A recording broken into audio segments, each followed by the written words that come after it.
بصوا القمر، بصوا الشيف منصور بيعمل ايه اهو.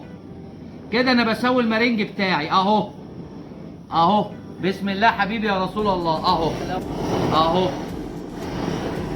بصوا الجمال اهو. السلام عليكم ورحمه الله. عشان خاطر موسم المانجا عملنا لكم النهارده مانجو الاسكا بطريقه احترافيه، وعملنا لاطفالنا النودلز الجمبري عشان خاطر ما نحرمهمش من حاجه، ونمشي ورا خطوات الفيديو للاخر. هتلاقوا تريكات وهتلاقوا حركات وهتلاقوا كلام جامد قوي قوي قوي. ولا المانجو الاسكا موسم المانجا عملناها بالمارينج الايطالي. يلا بينا. السلام عليكم ورحمة الله وبركاته، وما توفيق إلا من عند الله. من مطبخ الشيف منصور للطبخ أصول. والنهاردة بنعمل طبقين جمال. الطبق الأولاني تعالوا نتعرف عليه، اللي هو جمبري نودلز مانجو ألاسكا، عبارة عن مانجا محترمة وهنعملها بالمارينج الإيطالي. ونبدأ على بركة الله. معايا مارينج، معايا 1 كوب سكر لعمل المارينج، معايا 5 بيضة فانيليا ونص ليمونة ده للمارينج. الجزء الثاني معايا مانجا، معايا كيك، معايا مكسرات، معايا فواكه مسكرة، معايا كريم راب. وهنبدأ الوصفة على بركة الله. أول حاجة هنعملها هنفصل البيض بتاعنا، إن ده هناخد الأبيض لوحده والأصفر لوحده أهو. الناس اللي ما بيعرفوش يفصلوا البيض الموضوع سهل جدا أهو. أهم حاجة البيض يكون في التلاجة ويكون ساقع، وهيفصل معانا على طول على بركة الله. بعد ما فصلنا البيض على طول نجري على الفانيليا أهو. بعد الفانيليا، ودي خطوة مهمة جدا، لازم شعرة ملح في قلب العجان اهو. هنجيب العجان بتاعنا، لازم شعرة ملح بسيطة عشان تظبط معانا. هنحط ابيض البيض، هنسيبه يضرب. الجزء الثاني من المارينج بتاعي هو بنحط حلة على النار، طاسة، هنحط ربع كوباية مية على 1 كوباية سكر اهو. ده اللي هو هنعمل ايه يا شيف؟ ده الكراميل اللي هنربط بيه المارينج. المارينج بتاع المانجو الاسكا يا اما مارينج فرنساوي، بنحط السكر على البيض على طول، سكر البودره. وانا بحب اشتغل بالمارينج الايطالي اهو. وهنحط نقطتين عصير ليمون، يعني ربع ليمونه، عشان ما يسكرش مني كاسه الكل اهو. اهو الموضوع سهل جدا.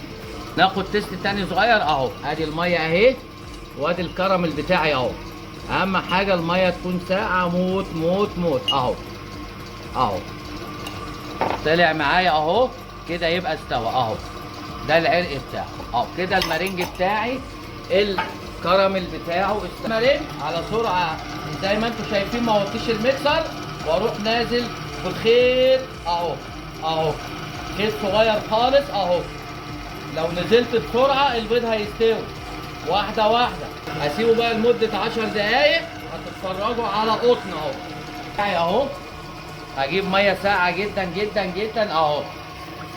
عايز اعمل بكريمه لباني، كريم شانتيه، لكن انا هعمل بكريم باتيسري بودره اهو. ما عنديش بودره يا شيف. نص لتر حليب، 150 جرام سكر، 1 بيضه، 3 معلقه نشا، 2 معلقه دقيق. اللبن والسكر يغلوا على النار، اروح نازل بالكلام ده كله. بقى عندي كريم بس. كده اصبحت المانجا جاهزه والكريم جاهز. على ما المارينج بتاعنا يطلع هنبتدي نحشي المانجا بتاعتنا اهو. هنمسك المانجا من هنا، هتتقطع بالنص كده اهو اهو اهو. موضوع سهل. بنعمل دوريه بسيطه هتطلع معانا زي القمر كده. معلقه اهو. ابتدي افرغ ده، ان ده انا هاخده في الحشو مش هرميه اهو. ده المانجو الاسكا، طبق محترم جدا اهو. عملناه بالمارينج الايطالي بقي ايطالي، عملناه بالمارينج الفرنساوي بقي فرنساوي اهو. ده الكفر. هنعمل المانجا بتاعتنا كلها كده. الكفر بتاعنا اهو زي الفل اهو. طيب هنعمل ايه بالكريمه يا شيف؟ هناخد احنا معلقه كده اهو، نحطها في قلب الايه؟ في قلب الكفر بتاع المانجا اهو. بنبتدي نوزع بالطريقه دي كده اهو اهو المانجا اللي معايا سوفت زي ما حضراتكم شايفين اهو. انا بقى عندي كسر كيك، اوكي. ما عنديش كسر كيك، عندي سبونش مفيش اهو. بجيب انا الكيكه القمر دي وببتدي احطه مع المانجا. عشان ايه يا شيف؟ عشان يشرب السوائل اللي فيه ويديني قوام تشرب السوائل من المانجا، عشان الطبق بتاعنا ما يسيلش ابدا اهو. كده هنوزعه بالطريقه دي تاني اهو. بسم الله حبيبي يا رسول الله اهو. والله العظيم حاجه تدرس قسما بالله، وما توفيق الا من عند الله اهو. وربنا يوفق الجميع باذن الله. وكده انتهينا من تعبئه المانجو، وهنحطها في الفريزر لمده نص ساعه، وبعد كده تاخد المارينج وندخلها تحت الشوايه عشان تاخد الجريتال على بركه الله. كده اصبح المارينج جاهز. طب نعرف يا شيف المارينج جاهز؟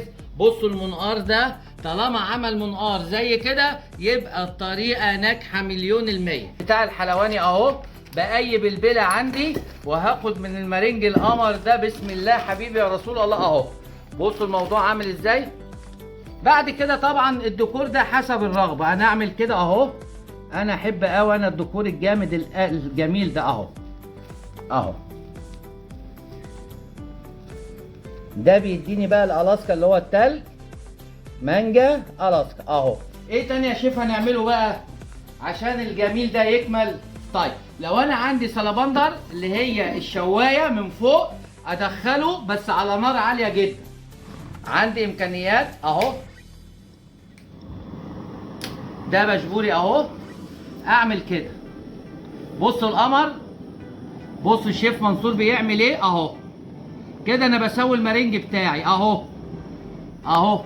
بسم الله حبيبي يا رسول الله اهو. بصوا الكلام عامل ايه، واوعى خلي بالنا نحرق ايدينا. طب انا ما عنديش يا شيف الغاز ده، اعمل ايه؟ احط في السلابندر يا ست الكل على نار عاليه جدا اهو اهو. بص الموضوع عامل ازاي اهو اهو. بصوا الجمال. الطبق اللي معانا النهارده اللي هو نودلز الجمبري، نزلنا بالطاسه على النار اهي، فيها ماده دهنيه زيت ذره. بسم الله حبيبي يا رسول الله اهو اهو. قبل ما نشتغل بيه، انا عندي الجمبري جبت اوتوس بيكس اهو، بحطه بطول الجمبريايه. عشان ايه يا شيف منصور؟ عشان ما تلفش معايا، وبعد ما يستوي بالملقاط بتاعي واروح شايله منه الخله. اول حاجه بنزل بالبصل اهو اهو. كده انا هسوي الجمبري اهو، وبنزل بالخضار بتاعي اهو اهو. فلفل اللي هلبينه اهو. بصوا القمر عامل ازاي حبيبي يا رسول الله اهو. بعد كده كل ده بنفرده كده اهو، وبجيب الجمبري بتاعي برصه بالطريقه القمر دي اهو اهو. النهارده بربع كيلو جمبري هقدر اكل 10 افراد، طبقين محترمين. طيب عندي بقى، عايز بقى التوم بتاعي اهو. هجيب انا التوم اهو، هو الجمبري بيحب التوم والشبت اهو. هدقه في النص كده، اروح حاطه التوم بتاعي اهو. بصوا الموضوع عامل ازاي حبيبي يا رسول الله. عصرة ليمون على الجناب اهو اهو. موضوع سهل جدا. هنتبل بفلفل اسمر اهو، داير ما يدور تتبيل على الهواء اهو. عندي شويه كمون جمال، توم باودر، بصل باودر اهو. لسه ما ملحناش، ناخد شويه زيت كده على الجناب اهو اهو. هناخد الملح بتاعنا اهو، رشه ملح البركه. بعد كده هجيب النودلز بتاعي احطه بالطريقه القمر دي اهو واهو. كله هيستوي مع بعضيه. هغطي النودلز بتاعي الا ربع ميه اهو اهو، واروح مغطي واسيبها لمده 7 دقايق على نار متوسطه. وزي ما حضراتكم شايفين، بصوا الاندومه يا جماعه بيعمل ازاي. استوى على بخار الجمبري وبخار الخضار. هناخد الجمبري كده عشان نرصه فوق ونعمل بيه شكل جمالي. كله اندمج في قلب بعضيه، وحاجه بسم الله ما شاء الله، وحاجه صحيه. ادي النودلز استوى معانا اهو. الخله بتاعتنا بسهوله طلعت معانا، والجمبري اصبح زي القمر اهو. هنرص الجمبري بتاعنا بالطريقه دي اهو، عشان كل اللي ياكل يلاقي جمبري قدامه اهو.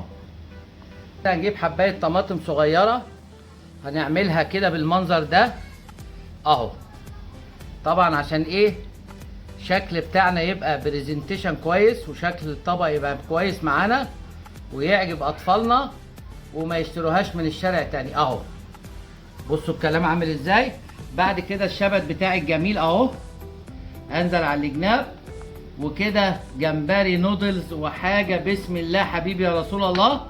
وكده ادي الطبق الثاني خلص معانا. بعد كده بقى عندي شويه كرز فريش اهو يتحط كده عشان الدنيا تبقى جميله معانا. نعمل ايه تاني يا شيف؟ عايز تدلع الشغل دلع يا شيف الشغل اهو اهو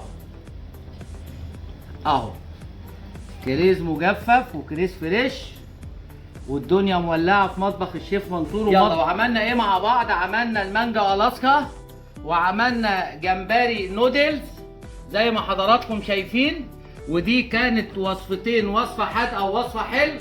وبحييكم من مطبخ الشيف منصور واشوفكم على خير، وحبوا بعض في الله، تعيشوا سعداء مدى الحياه، واتمنى التوفيق للجميع.